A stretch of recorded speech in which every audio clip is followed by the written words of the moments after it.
Welcome everybody. It's crazy to think that it's already week 11, almost 3 months, but I have no plans of stopping anytime soon. Waist is still going down, it's 85 centimeters now, the lowest it's been in almost 3 years, so we're getting into the uncharted territory now, which is pretty cool. And the next 5 centimeters or so are gonna be the ones that really matter a lot, revealing a lot of muscle definition.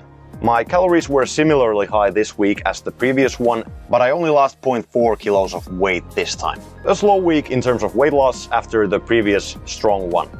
Here's a comparison update. Just like my calories were similarly high as last week, so was my activity. I was walking 13,500 steps per day, a couple thousand steps per day less than last week. But I traveled to my hometown, actually gonna be spending a lot of the summer away from my normal home, alternating between my childhood home and my girlfriend who moved away for a job for the summer. Knowing from experience the change in environment is gonna play a huge role in motivating me to go out, to walk and cycle and so on. This week I actually cycled over 100 kilometers total, which kinda makes up for the reduction in my average steps, making this week just as active as the previous one.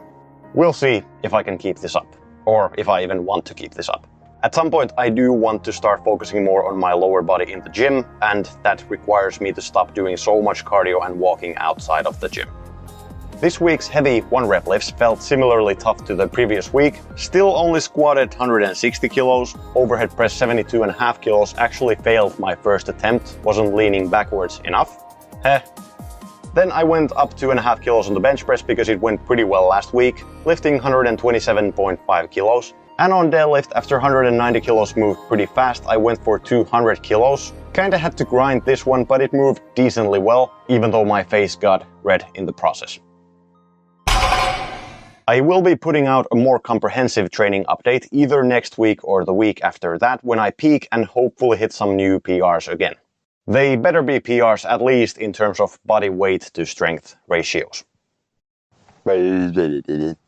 Some people have these doubts and fears that weight loss won't work for them because their metabolism is slow or their bodies will eventually adapt and go into starvation mode if they lose too much weight.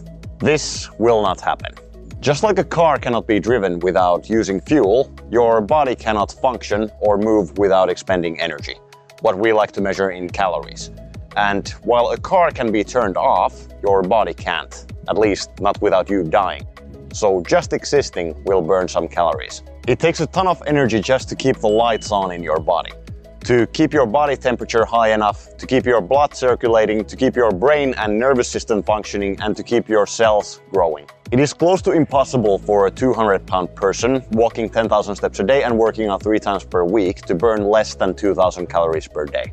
Sometimes though, especially for people who have been losing weight for a while or who are doing a ton of physical activity every day, their daily energy expenditures will be much lower than what would be expected for someone their weight and their activity level.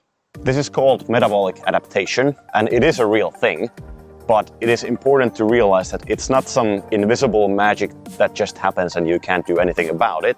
Instead, it's the result of your body compensating in its energy expenditure after you've been eating at a deficit for a long time.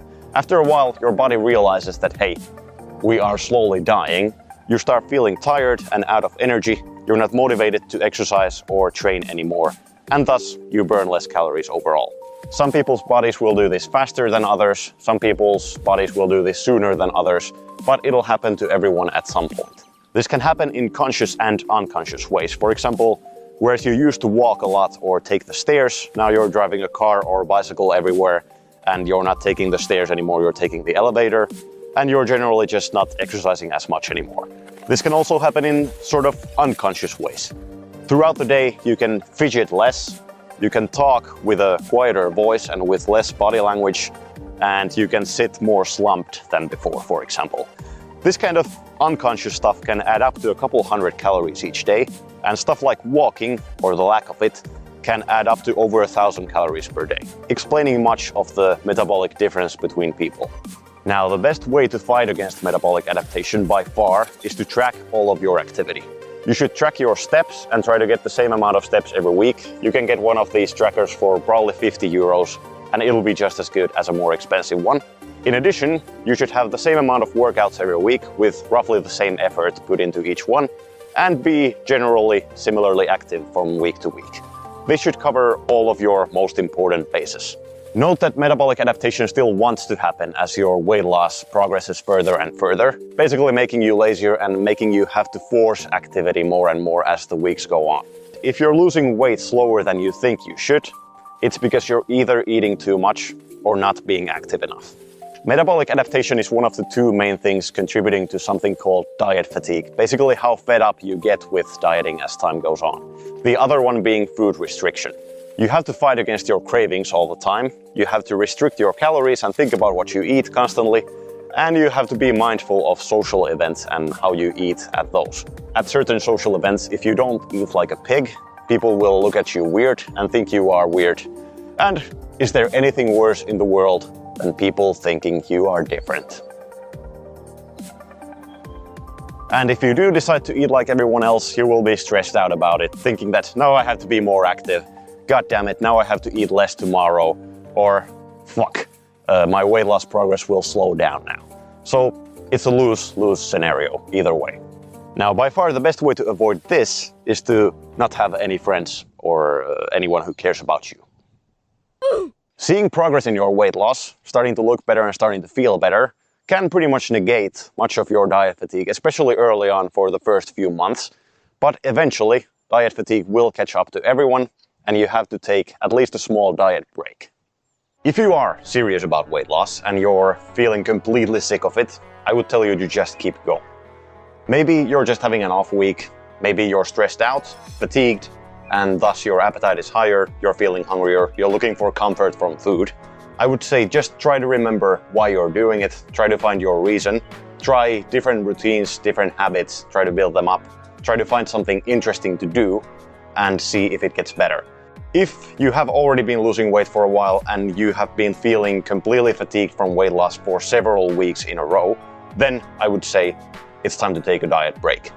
What usually works for a diet break is eating at maintenance or a slight surplus for the same amount of time that you were just losing weight. So if your cut was 3 months long, then eat at maintenance or a slight surplus for 3 months. Don't be afraid of gaining a little bit of weight during this period, because if you're working out, a lot of it will be muscle mass. And after this diet break, you will feel refreshed to keep losing weight again. This is how you lose weight successfully on the long term. First you lose a decent amount of it, then you either maintain it or gain a little bit back in a controlled manner, then you lose some more, and you repeat this process until you're happy with where you're at. If your diet is way too restrictive or you're losing way too much weight at once, chances are you will eventually burn out and you will go on an all-out binge, getting food obsessed or even developing an eating disorder, and you will gain all of the weight back, maybe even more. If you're aiming for long-term weight loss or you're serious about maintaining your weight loss results, then structure it properly. It'll pay you dividends in the end. Alright, I've been talking here for a full day, apparently. I guess it's time for me to go inside.